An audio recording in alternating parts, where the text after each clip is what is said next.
はい、どうも、料理人 VTuber の高美人でございます。ということで、今回ご紹介する料理はこちら。はい、プレオバスケズでございます。で、こちらの料理なんですけども、どちらの地方の料理かと言いますと、せーの。はい、こちら。バスク地方でございますね。で、こちらのバスク地方の郷土料理であります、せーの。はい、こちら。ピペラードですね。このピペラードの延長線上の料理になります。で、こちら歴史背景なんかもね、踏まえて、最後ね、専門的なご説明のところでしっかりね、お話ししたいなと思っております。で、まずは作り方の方を見ていきたいなと思いますので、早速皆さんのグラフィックボードの方をインフィニティにします。じゃあいきますよ。せーの、どう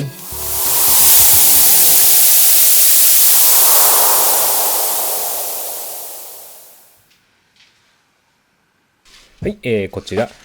骨付き鶏もも肉になります。ペーパーでね、一晩かまして、表面の水分をしっかり取ったものになります。ご用意ください。で、こちら、ホールトマトになりますね。イタリア産の完熟のものです。で、こちら生ハム。で、ピマンデスペレットと白ワインになりますね。で、こちらが野菜類、玉ねぎ、で、ピーマン、そしてパプリカ2種類ですね。で、こちらが香草類ですね。タイム、パセリの茎、ニンニク、そしてローリエになりますね。はい、こちらフォンドボライユになりますね。で、こちらピーマンですね。これを白い綿のところをしっかり取ってあげてください。そしてこんな感じにね、ダイス状にカットしていただければ OK です。黄色パプリカ、赤パプリカ、そして玉ねぎも同じようなサイズにカットしていただければ。で、ニンニクは潰していただいて、みじん切りにしていただければ OK です。で、ホールトマトの方もこうやってね、ザクザクとカットしていただければ OK です。こんな感じですね。で、生ハムは3等分ぐらいで大丈夫です。はい、では鶏の処理の仕方です。ここにですね、くるぶしがついている鶏がありますので、これの取り方ですね、こうやってね、関節がこうくっついている部分があります。ここがちょうどね、V 字でへこんでいるところがありますので、そこに包丁を入れます。ここですね、ちょっと見えづらいんですけども、ここにね、へこみがありますので、そこに包丁をスッと入れるだけで簡単に落ちますので、で、余分な皮をカットしていきます。で、今回はちょっとわざと上のももの肉を外さないで、そのままね進めていきます。で、これからちゃんとしたさばき方を教えます。まずこれ、別のね鶏肉用意しました。で、本来ここにですね、縦に油の筋がありますので、ここにまず刃を入れていきます。骨はね、こういう風にくの字になってますね。で、ここの関節の部分がここになりますので、ここに包丁を入れますと簡単にね取れます。そうしましたら、ここのね、上の骨に沿ってこうやってね切れ込みを入れて、この骨を外していきます。で、なぜさっきの鶏肉は骨を外さないでやったのかっていうところなんですけども、以前ですね、似たような、鶏のさばき方をお見せした際に、これを外さないと、血が出てきますよっていうことをお伝えしたと思います。で、今回はちょっとわざと血が出るシーンをお見せします。なぜここの上の骨を取らなければいけないのかっていうところをお見せします。で、今お見せしているこのシーンは、ちゃんとね、こう骨を外すシーンとして、皆様にお見せしております。こんな感じで骨は外すんですよっていうところですね。で、ここにね軟骨なんかもありますので、手で触ってあるようであれば取っていただければ OK です。これが正しい、上のね骨の取り方になります。ではね、先ほど骨が残っている状態のものですね、これに塩コショウをかけていきます。で、皮目の方は塩だけにして、で、これで OK ですね。骨はねまだ残ってます。ではまず生ハムの方を炒めていきます。ここはねピペラーロと全く同じになってきます。工程的にはもうピペラーロと同じですね。しっかりここで、ハムの油を出していきます。そうしましたら、その油をそのままにこのね骨付きのもも肉を入れます。まず身の方を軽くさっと熱を入れてひっくり返します。これはね余分な縮み防止っていうところで、やっておりますね。で、そうしますと見えますでしょうか。徐々にですね、上側の骨から血が出てるんですよね。これなんですね。これがあるので、この骨を外さなきゃいけないんですね。で、なぜ、血が出るかというと、ここに大きな大動脈がありまして、ここに血が若干残ってまして、でこうやってね、今骨を取ってきましたので、再びね、こうやって工程でまた焼き直していきます。あんな感じでやっぱりですね、骨を残したままにしてしまうと、ああいう風に血が出ますので、プロはここでね、ちゃんと骨を外して、血が出ないようにやっております。で、こんな感じで皮でね、焼きづらいところなんかは、油をかけてパリパリにしていきます。裏面も同じように火の当てづらいところは、こうやって油をかけて熱を入れていきます。で、こんな感じでパリパリになれば OK ですね。で、この汚れをですね、一回取ります。ペーパーなんかでしっかり取ってあげて、で、このね、うまみがね、フライパンに残ってますので、そこに白ワインも入れていきます。で、これを煮溶かします。ここがね、ピペラードとちょっと違うところでなってきますね。で、これを別個取りまして、こんな感じですね。で、そうしましたら深めのお鍋にですね、オリーブオイルと玉ねぎを入れて、まず炒めていきます。軽く塩してください。で、パプリカ入れまして、で、まずよーくね、かき回してあげて、ちょっとね、ブレゼではないんですけど、ブレゼ気味の感じで、こう、ちょっとね、待っていただいて、で、そこでね、パプリカの方が火が入ってきたら、そこで初めて、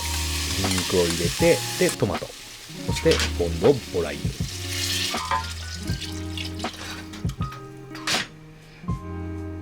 で、生ハム。炒めた生ハム、ここで入れちゃいます。で、ここでブーケガルニですね。お茶パックに、タイム、ローリエ、そしてパセリの茎入れたものですね。で、ここでピーマンデスプレッドを軽く入れてあげてください。で、先ほど取った宿をこうやってね、こしてあげて入れてあげてください。で、ここで沸騰したところで鶏を入れていきます。そうしましたら落とし蓋をしてだいたい40分から1時間ぐらいですね。で、今ちょっと火強いんですけども、弱火にしてコトコト煮ていきます。で、ピーマンをね、軽くさっと油通ししてあげます。これがだいたいこれで1時間ぐらい経ったものになりますね。で、まず鶏肉だけをまず逃がします。で、使う分だけ、これからねソースと仕上げますので、使う分だけ取っていただいて軽く詰めるだけで結構です。ちょっとね水分がありますので、ここは軽く水分を飛ばしてあげれば OK ですね。こんな感じで OK ですね。で、そこに先ほどの、油通しした緑ピーマンを入れて火を止めてさっと混ぜるっていうところですね。はい、こちらサフランライスですね。こちらはタイ産のジャスミンライスを、サフランを入れて炊き上げたものになりますね。ここはねバターライスでも結構です。付け合わせは必ずこういった、バスマティライスやジャスミンライスを用意してください。で、ここで鶏肉を飾ってソースバスケーズ。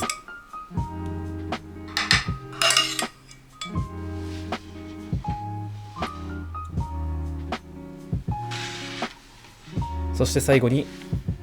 こちらピマンデスペレットを上からファーッとかけて完成ですね。プーレオバスケーズいかがでございますでしょうか。では実食です。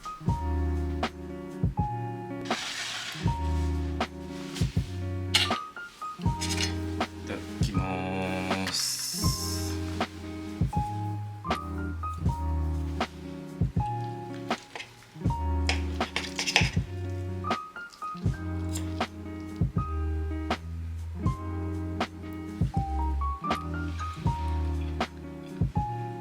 う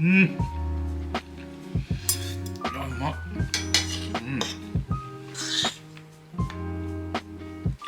いやー、うまい。マジで。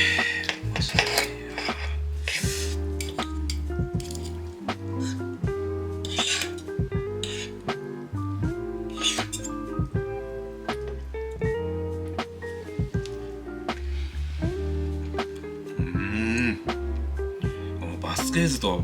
ソースバスケーズとこのサフランとこのプーレから出てるこのジュが混ざり合って最高に美味しいですよね。これがやっぱりバスケーズのプーレオバスケーズの、いやーうめえ。こちらプーレオバスケーズ、もうこのねサフランライスとこのプーレのこのちょっとね出てくるこのジュと、あとこのソースバスケーズ、これをね合わせてこの食べる瞬間もう最高に美味しいですね。で意外とその身近にある食材で、作れたりするので、今回はサフランライスにしてますけども、ここを例えばバターライスにしていただいても全然美味しいと思いますし、はい。でバスケーズ、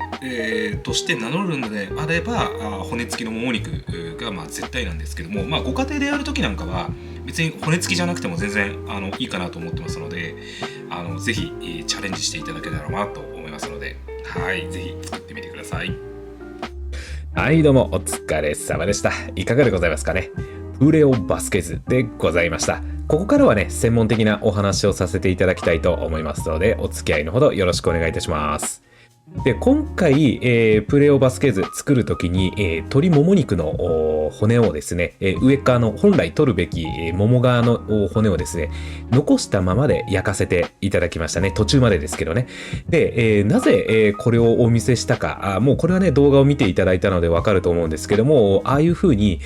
血が滲み出てくるんですね。で、これなぜかということなんですけども、あそこの関節の部分ですね、こちらですね。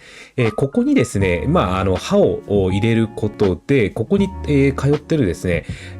この大動脈に、刃が入りますので、そこからね、血がパッとこう抜けてはいくんですけども、もし、この骨を残したまま焼いてしまいますと、こういう風に、こう焼いてる最中にこう血がね、滲み出てきてしまって、その血が肉に、こうね、ついていってそこが合併していくっていうことになってしまいますので、ですので、私はね、途中で引き上げて、で、骨を取って一回ね、お肉の方を軽くちょっとお水で洗わせていただいて、また焼き始めたっていうところだったんですよね。で、必ずこの上の骨というの、もものところの骨というのは取っております。はい。これをしないと、ああいう風に血が出てきますっていうところを、前回口頭ではお話ししたんですけども、実際に出るところをお見せしたくて、今回はちょっとお見せしたっていうところになります。はい。では、なぜ、このね、プーレオバスケーズ、それでも骨付きでやるべきなのかっていうところですよね。こちらのすねの方の肉を残して、このね、プーレオバスケーズ仕上げていくんですけども、これはですね、実はちゃんとした理由があります。はい。これは熱伝導のコントロールのために、骨を残してるっていうところがあります。どういうことかと言いますと、骨に肉がくっついておりますので、それがね、物理的な支柱になるっていうのは、イメージはつくと思うんですけども、加熱するときに、この内部にですね、この骨があることによって、この角のですね、縮みとか反りをまず防ぐっていうところがありますよね。で、中心部の熱の入り方がですね、穏やかになるっていうことですよね。これは骨自体が、断熱性と、伝導率が当然違って、こう断熱材のような役割になるので、この内部の熱の入り方が緩やかになるっていうところで、結果的にですね、柔らかい、お肉になるっていうところですね。で、2番目に、あるっていうところはもうコラーゲンのゼラチン化ですよね。これが、重要なポイントだったりはするんですけども、骨の周りに、関節部分とかにですね、コラーゲンが結構豊富に含まれてるんですね。で、これがですね、大体鍋の中の、80度、90度のですね、対流状態になってくると、この水溶性のゼラチンに、変わっていって、で、ソースになるときに、こう、とろみがふってついてくるっていうところで、重要なアプローチ、になってきます。はい。ですので、このソースバスケーズの、骨格になる部分、ボディを作る部分で、この骨付き肉っていうのが重要になってくるっていうところになってきますね。で、最後にやっぱりこの骨髄からの、旨味の抽出っていうところですよね。アミノ酸とかペプチドとか、微量なね、ミネラル、鉄分とか、複雑なね、旨味が出てくるっていうところで、やっぱり骨、っていうのが重要になってくるっていうところです。で、これご家庭でやるときは、どうするかっていうところ、なかなかね、骨付き肉っていうのが、なかなかスーパーで売っていないと思いますので、骨付きではない、骨がね、こう抜骨された、小肉なんかを使われることが多いと思うんですけども、その際は当然水分が多めに出てきますので、一度こう煮込んだ後にそのもも肉を取り出してあげて、でそこからソースはしっかり詰めていただければ OK かなと思います。で、私は骨付き肉で大体1時間煮込んでおりますけども、骨を外した場合は当然火の入りが早いですので、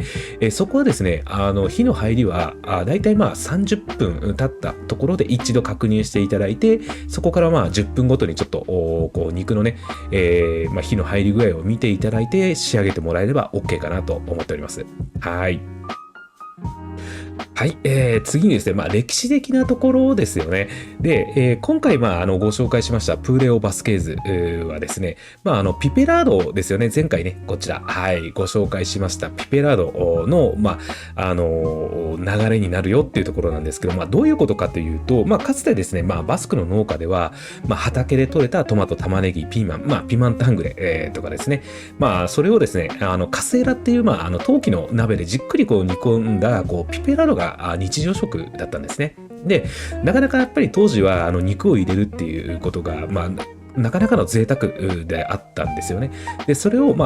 ピペラードをですね、こう、パンに乗せたりとか、卵を落として食べるっていう、このピペラードの食べるっていうのが基本スタイルだったんですけども、そこにですね、バスクの方で、こう、古くから飼育されている地鶏がありまして、で、それをですね、組み合わせて、晴れの日のご馳走ですよね、に昇華させたのが、このプーレオバスケーズの始まりと言われております。はい。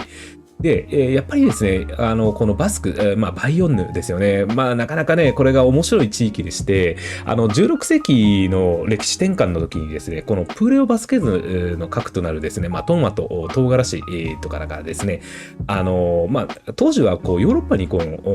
うなかった植物だったんですよね。で、これがですね、スペインからの、この、新大陸の中南米からこう持ち帰った植物がね、こう国境を接するこうバスク地方にいち早く入ってきたんですよね。ここに関してはもうパティシエの人なんかもうバイオンヌと言ったら、いやもうチョコレートでしょって言いたくなっちゃうと思うんですけども、チョコレートもね、当然一緒に入ってきたものになるんですけども、それはね、またちょっとどこかの機会にご紹介するといたしまして、このね、ピマンデスペレット、唐辛子ですよね。これがですね、ち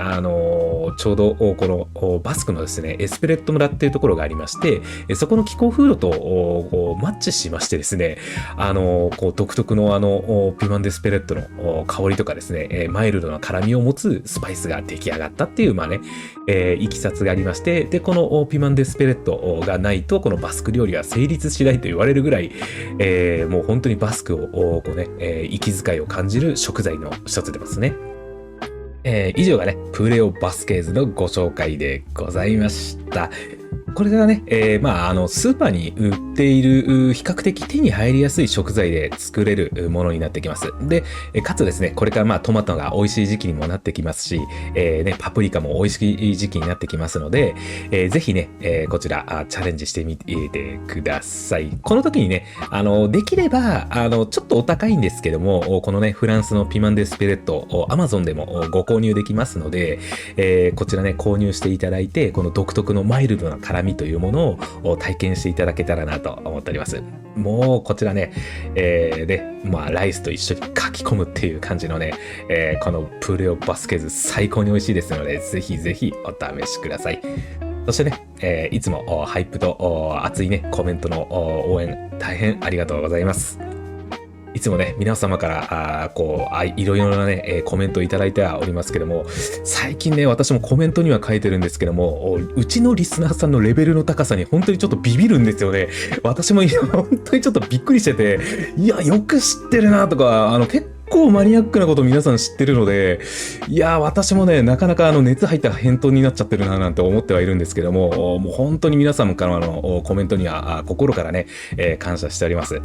引き続きね、皆様からのハイプ、そして、チャンネル登録、高評価、ぜひぜひよろしくお願いいたします。それではね、また次の動画でお会いしましょう。またね。バイバイ。